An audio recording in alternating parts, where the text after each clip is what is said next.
Long before her name appeared in television credits or charity proclamations, a 13-year-old girl in Darby, Pennsylvania, made a daring choice. Bunny Gibson skipped school one afternoon, sneaking off with nothing more than a bouffant hairstyle and the hope of stepping inside the American Bandstand studio. Fate was waiting at the doors of Studio B. When regular Marianne Cuff didn't show, Eddie Kelly turned and asked Bunny to dance. At that moment, the girl in the leopard-skin jacket took her first steps into history.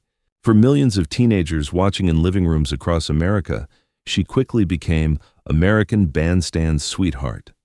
Fan mail flooded in. Dick Clark himself called her a national symbol, and Bunny's smile seemed to carry the new rhythm of rock and roll. Yet, while the cameras captured her grace, the years ahead would hold detours and discoveries that no television audience could imagine. This is her story, from the dance floor to the life that followed. Kathleen Elizabeth Bunny Gibson was born in January 1946 in Jersey City, New Jersey, and grew up in Darby, a working-class suburb of Philadelphia.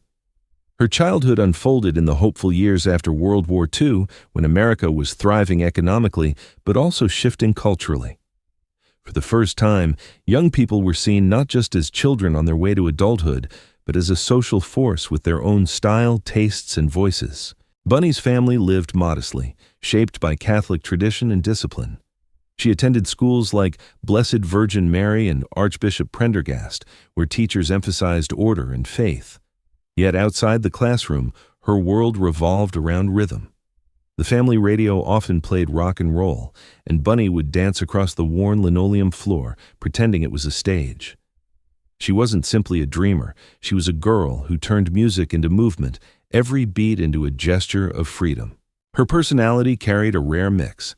She was approachable, gentle with friends, yet always brimming with a drive that hinted at bigger things.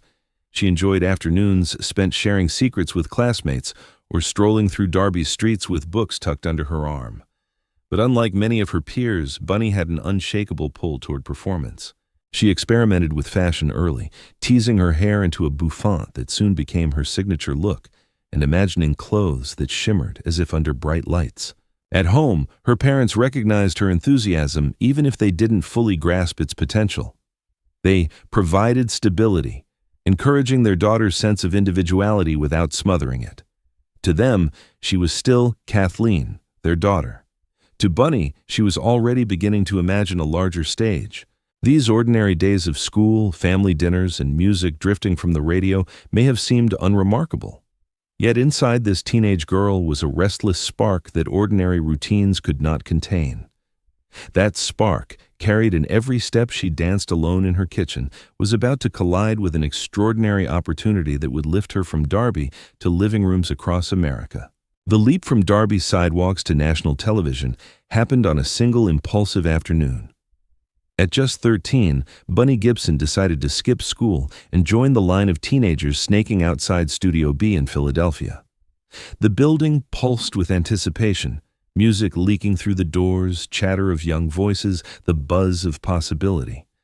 For Bunny, it felt like stepping into another world. Inside, the studio was a whirl of light and sound.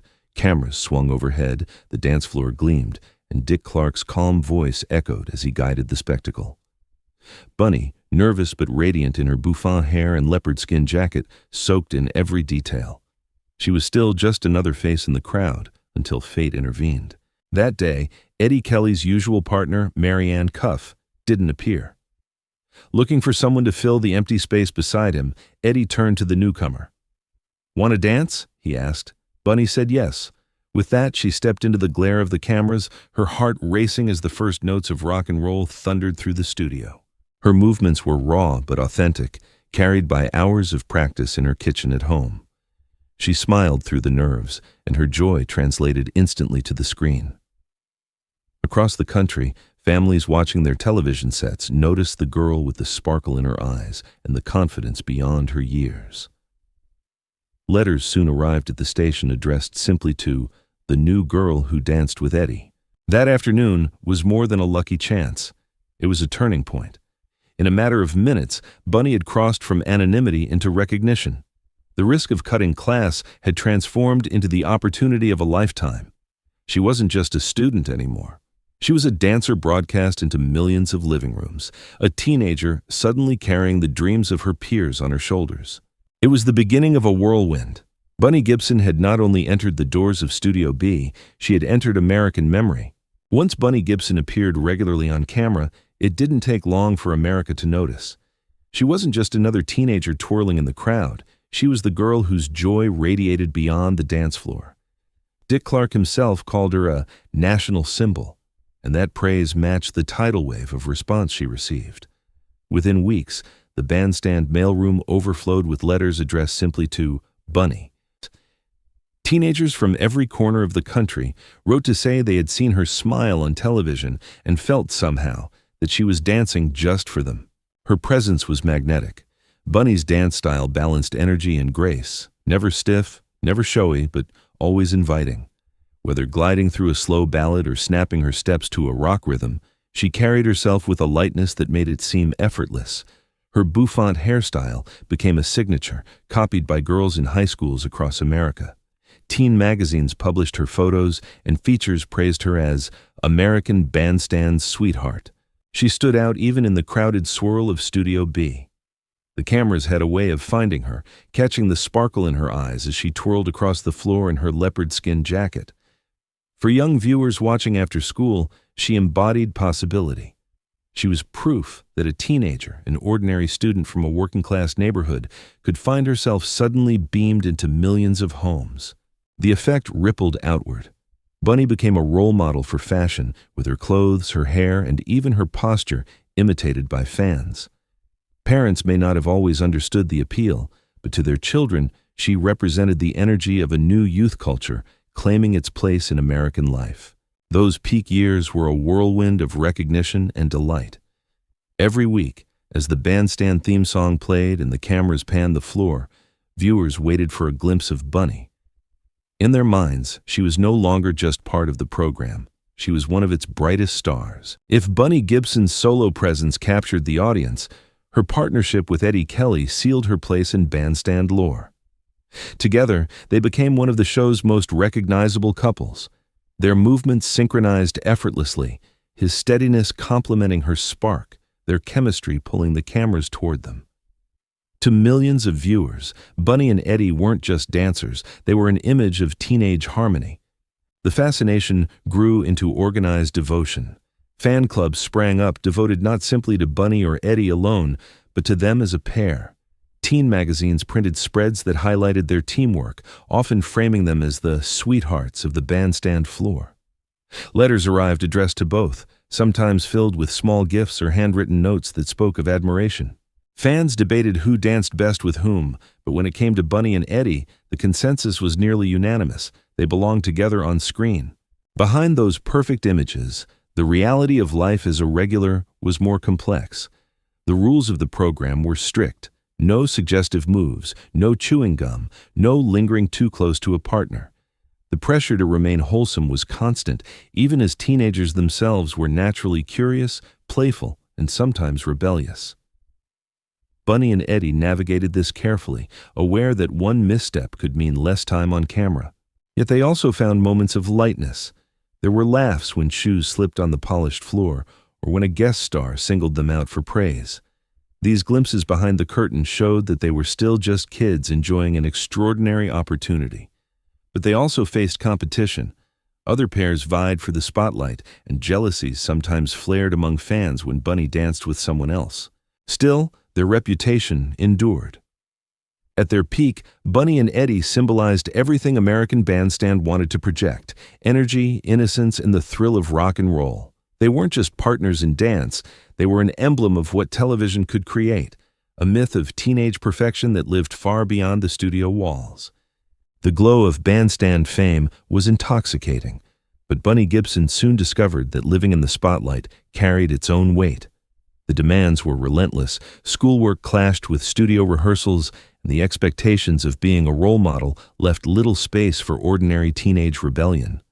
She was adored on television, yet behind the smile, she sometimes felt the fatigue of balancing two identities, the Catholic school student and the national sweetheart. The strain showed most clearly in how quickly the spotlight shifted. On Bandstand, yesterday's favorites could be eclipsed by newcomers in an instant. Bunny had once been the girl every camera sought, but as the seasons turned, the program refreshed its cast of regulars. She sensed that her time at the center of attention might not last. Rather than cling to fading fame, she resolved to shape a new path. That resolution carried her away from Philadelphia to New York City. There, she threw herself into the discipline of acting. Under the guidance of luminaries like Stella Adler, Warren Robertson, and Herbert Berghoff, she learned the craft of performance on an entirely different stage. No longer the teenager spinning in poodle skirts, she was a young woman facing auditions, memorizing scripts, and working commercials for brands like McDonald's, Charmin, and Panasonic. The work was demanding, the rejection frequent, but Bunny approached it with the same determination that had once propelled her onto Studio B's floor. It was not an easy transition. In Philadelphia, she had been instantly adored, but in New York, she was one among thousands, all vying for the same spotlight. Each small success had to be earned, each appearance the result of persistence rather than luck. Yet Bunny discovered a deeper satisfaction in this struggle. She was no longer playing the role assigned to her by television producers. She was building an identity on her own terms. The Bandstand chapter had closed, but it was not the end. It was a turning point, a necessary shift that forced her to grow beyond the image of the sweet-faced teenager and prepare for a life defined by reinvention. Leaving Bandstand did not mean vanishing. For Bunny Gibson, it meant finding new ways to keep performing, connecting, and creating. While many regulars receded quietly into everyday life, Bunny remained determined to stay in motion. Her persistence bore fruit. Over the decades, she earned credits in television series such as CSI, Crime Scene Investigation, How I Met Your Mother, and Glee. These appearances, sometimes brief but always meaningful, carried a special resonance for those who remembered her as the girl twirling in Studio B. Watching her dance in a ballroom scene or smile in the background of a musical sequence felt like a secret wink to Bandstand's faithful fans. But Bunny's story extended far beyond Hollywood soundstages. In Los Angeles, she became a force for compassion. She founded Americans Sheltering America's Poor, ASAP, even converting her own rented office into living space for those without homes and delivering meals personally to Skid Row from the back of her car. Later, she launched Dancing is Our Drug of Choice, a program that turned the joy of movement into empowerment for foster children. Hundreds of kids joined her annual Day of the Child celebrations, a project honored in 1997 when Philadelphia's mayor declared an official day in its name. Her personal life reflected the same spirit of reinvention. She raised two daughters, Angel and Maria, passing on both resilience and empathy. Later in life, a DNA test revealed Ashkenazi Jewish heritage she had never known, inspiring her to study Yiddish and embrace cultural traditions that expanded her sense of self. It was another turn in a life defined by discovery. Even her artistry diversified. Beyond dancing and acting, Bunny became a metal sculptor, winning recognition for works that echoed the creativity she had embodied since her teens. To the outside world, she might have seemed like a relic of a bygone television era. But those who looked closer saw a woman who never stopped evolving. Bunny Gibson may have stepped away from the bright lights of Bandstand, but she carried its rhythm into every chapter, on screen, in community halls, and in her own family.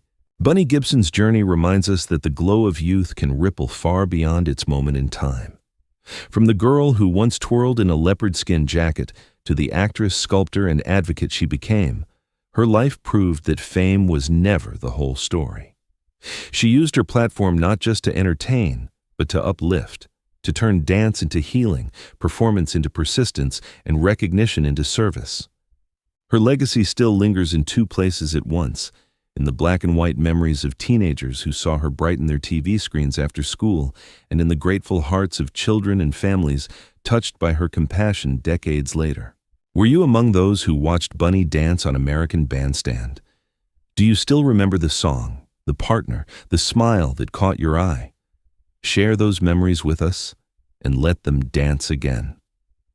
Her story reminds us that the dance never truly ends. It simply finds new stages.